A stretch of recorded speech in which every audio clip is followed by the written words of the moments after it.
Srikanth, Ideal Chemistry. In this video, we are discussing about applications and limitations of first law of thermodynamics. First, we are discussing about applications of first law of thermodynamics. In that, first one is a isothermal process. For isothermal process,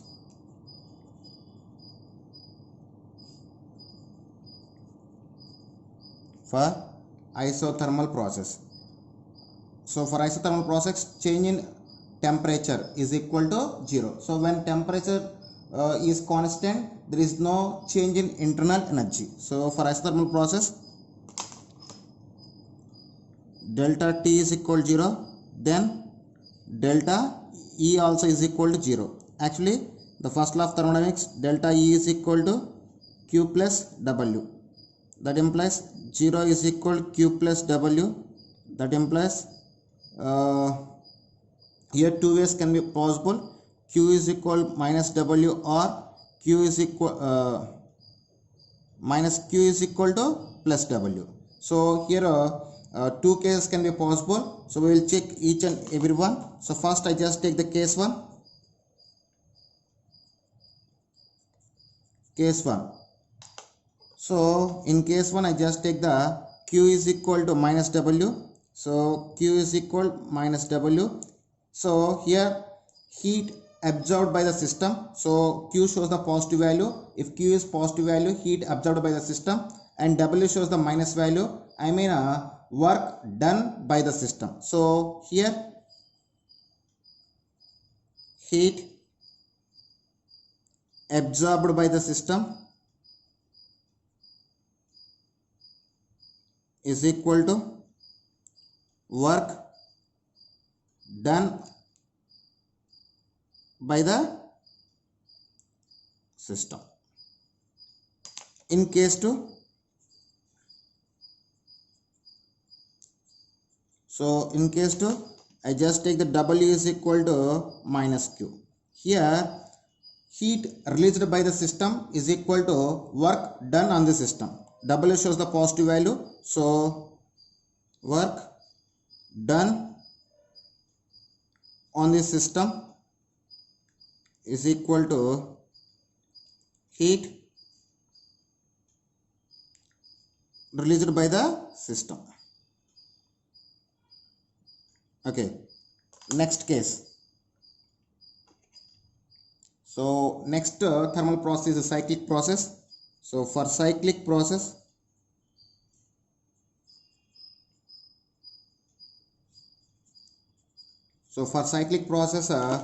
delta E is equal to 0. Why? Because there is no change in internal energy. So for cyclic process, delta E is equal to 0.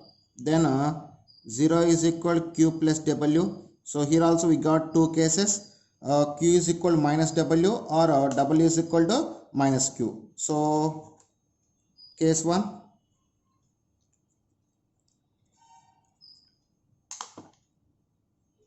Q is equal to minus W. So here heat absorbed by the system is equal to work done by the system. Work done by the system. So at the same time, if you take the case 2,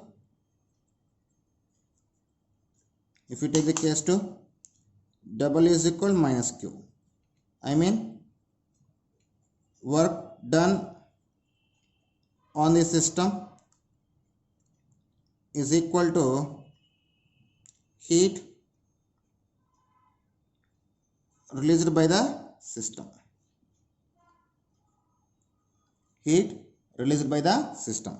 So next process or next application is isochoric process.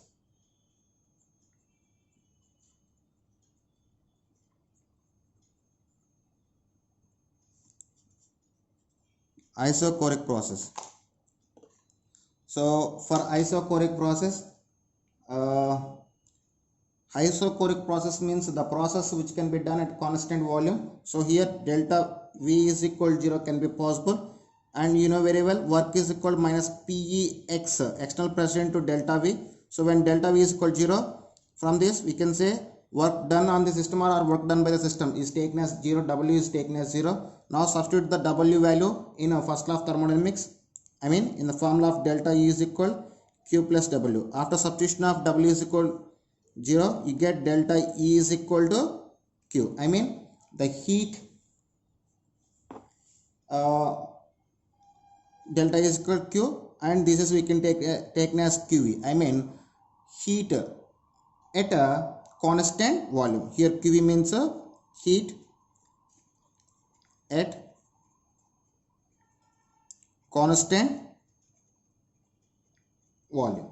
So here also we can take the two cases. So first I just take the case 1.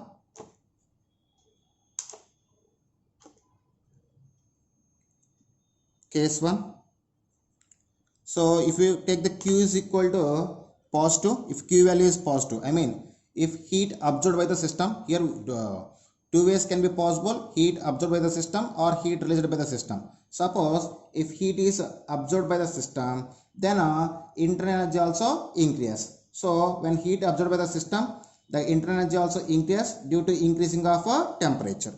So if Q is positive, then delta E also positive, because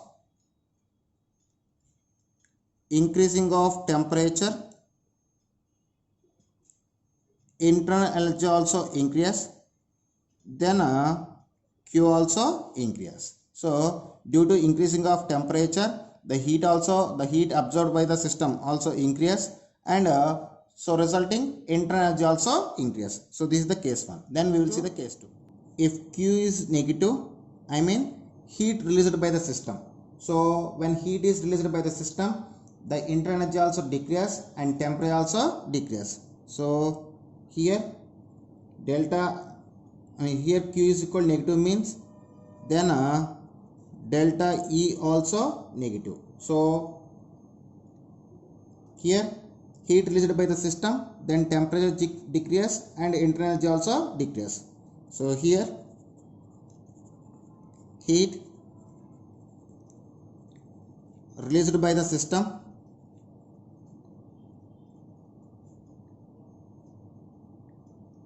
due to decreasing of temperature, then internal energy is increased. So this is about the isochoric process. And next one is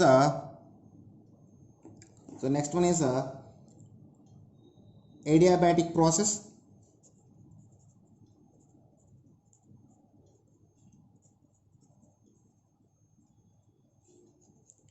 Adiabatic process. For adiabatic process, Q is equal to 0.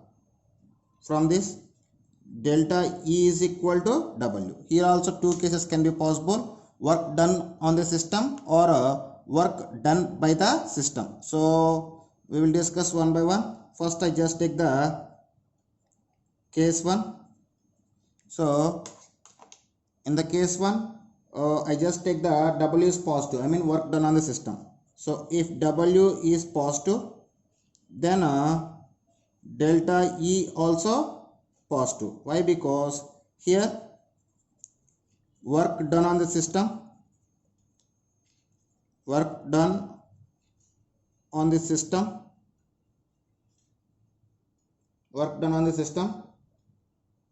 then internal energy increase with increasing of temperature. So when I go for the case 2,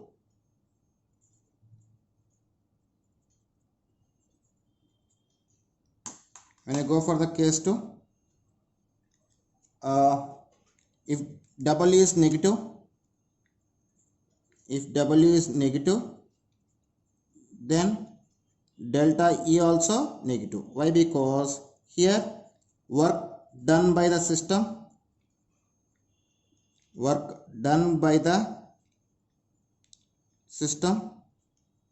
then internal energy decrease with decreasing of temperature.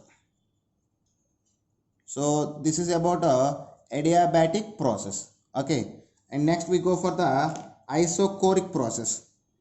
What is isochoric process?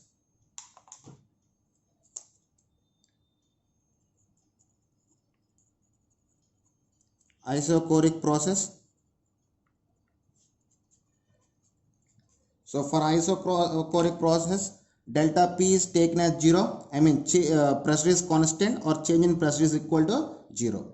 So here according to first law, delta U is equal to Q plus W. You know very well, W is equal to minus P into delta V. Substitute this value at here. Then you get delta E is equal to Q minus P into delta V. Here Q taken as QP. Why? Because heat at constant pressure. So heat at constant pressure, QP is equal to delta H. So substitute delta H here. Then we get delta E is equal to delta H minus P delta V. That implies delta H is equal to delta E plus P delta V. So this is the application of first law of thermodynamics in a isochoric process. Here QP means heat at constant pressure. QP means heat at a constant pressure. So they are the applications of first law of thermodynamics, and here three more points about limitations of first law of thermodynamics. So now we are discussing about limitations of first law of thermodynamics. Limitations.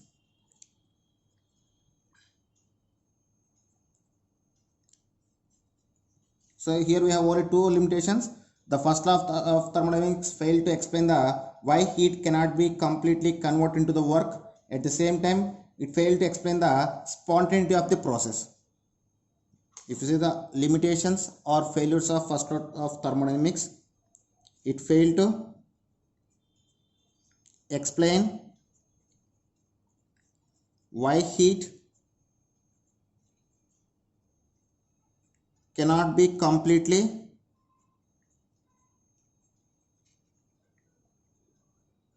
converted into work. I mean, some of the heat can be lost.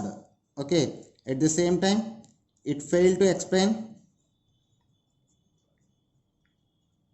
spontaneity of the process.